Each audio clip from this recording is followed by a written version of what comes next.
Hi, I'm Tom, and on this week's episode, we'll be talking about the article, The Relationship Between Sustainability Practices and Financial Performance of Construction Companies, and how it articulates several propositions regarding the relationship between non-financial reporting and the overall success of building companies or company shareholder satisfaction. Sue, Balabat and Carmichael collected primary data for their research study, primarily through checklists that were sent to Australian companies, as well as through publicly available data. This paper will examine the validity of the sources and studies used to carry out the propositions. This includes the appropriateness of sample companies used and the size of data sets to generate an outcome. It also includes the definition and margins used to measure a company's success and whether enough information was provided for formulas used to calculate the correlation between differing elements. When you're ready. Good. In exploring the first proposition, that the study has presented that the publicly listed construction companies and the level of non-financial disclosure and reporting. The level of which companies are reporting and disclosing information is measured by the Euclidean distances, which is an equation that accounts for shortfalls associated with simple checklists and the level of consistency shown in the equation. Using this equation, the study showed that 66% of companies showed a poor performance in reporting, with only 9% showing a good level of reporting. The other 25% showed an average. There was not a single company that showed excellent reporting or disclosure.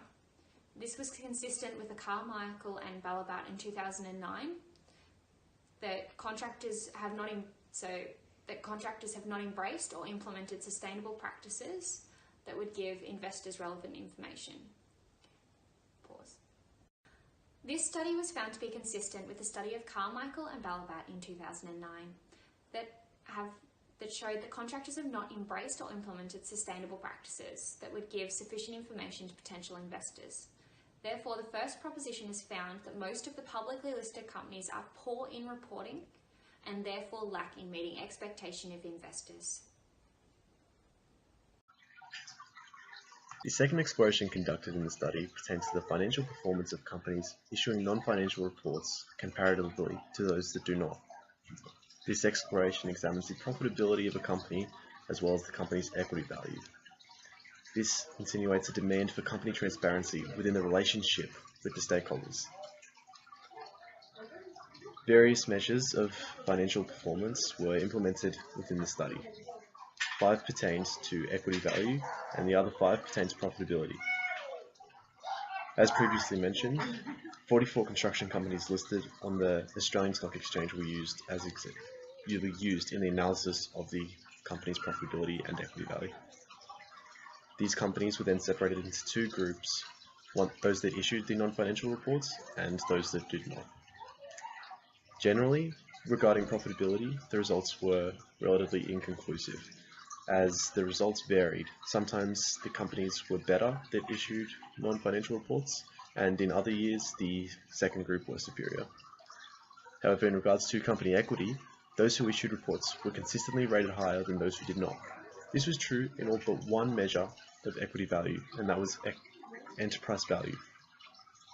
The implication from the data that was collected is that the stakeholders demand transparency from the companies, and that those companies that issued non-financial reports are a more desirable investment in the eyes of the stakeholders, though it does not have any direct implications on profitability.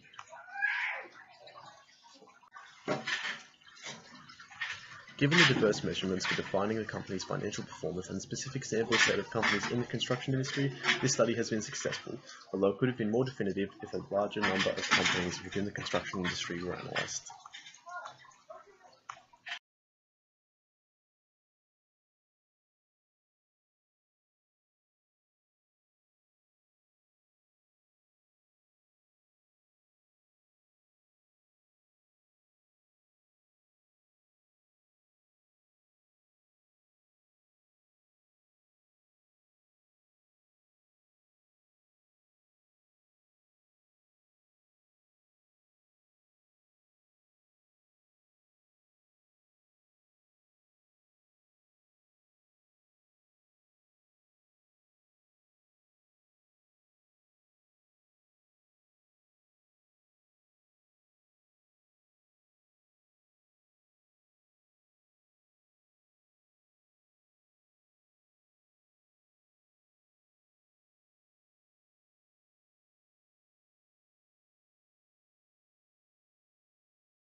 Through revision of the studies undertaken in the article, it can be concluded that the article is useful for practitioners. This is through the selection of specific companies used for the studies, the varying factors the studies take into consideration when defining success, and its ability to quantify the correlation between non-financial reports and the success of a business.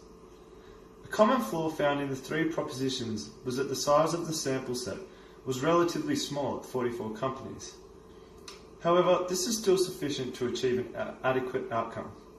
This article would be effective at convincing accountants working for building companies that the production of non-financial reports could enhance the overall success of their business.